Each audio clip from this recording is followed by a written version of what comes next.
Guys, আজকে আপনাদের কাবা ঘর কেমন করে আঁকা এটা আপনাকে একটু খুব পরিষ্কার করে বুঝতে হবে। মানে হয়েছে যে কাবা ঘরটা আছে না, আপনারা মোম রং দিয়ে ট্রাই করেন কিন্তু খুব কষ্ট হয় এটা করতে। এর জন্য আপনারা যে আল্লাহর ঘরটা আছে, মানে কাবা ঘর, কাবা শরীফ, এটাকে আপনারা যখন রং করবেন তখন রংটাকে মোম রং দিয়ে হালকা হালকা করে নেবেন। দেখেন আমি কিন্তু পুরাটা হালকা করে নিছি। এরকম করে কিন্তু আপনারা নেবেন, এরকম করে কাবা ঘর আঁকাতে পারবেন। আর গাইস,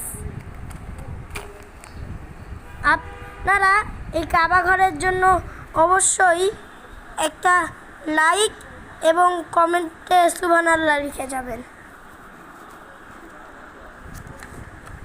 তারপর আপনাদের বলি, আপনারা যে আঁকাবেন, দাঁড়ান আমি একটা ট্রাই করি। আকাশটা আমি আঁকতে পারি না, কিন্তু আমি ট্রাই করতে পারি। দাঁড়ান আমি একটু ট্রাই করি, আপনারা ততক্ষণ একটু ক্যামেরাটা দেখেন, ক্যামেরা দিয়ে একটু দেখেন, দেখতে থাকেন আপনারা, দেখেন।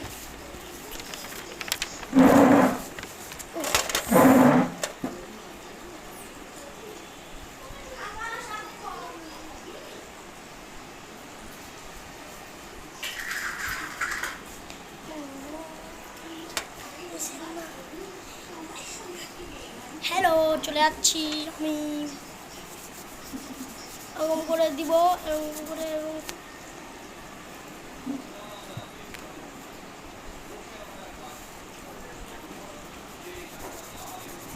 এরকম করে।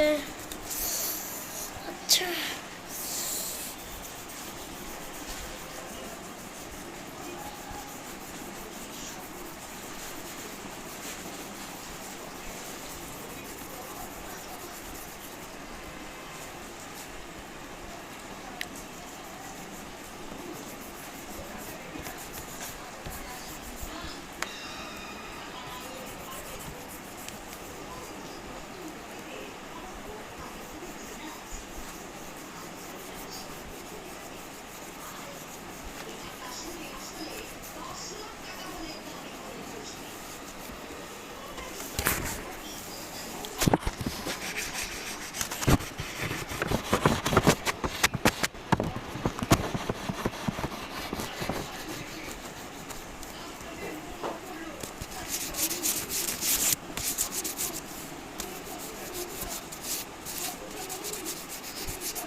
এটাই আমাদের সেই কাবা ঘর। এগুলো কিন্তু পাখি, এটা পাখি, এটা হচ্ছে আকাশ, সন্ধ্যাবেলার আকাশ। আর এটা হচ্ছে কাবা ঘর। সুবহানাল্লাহ।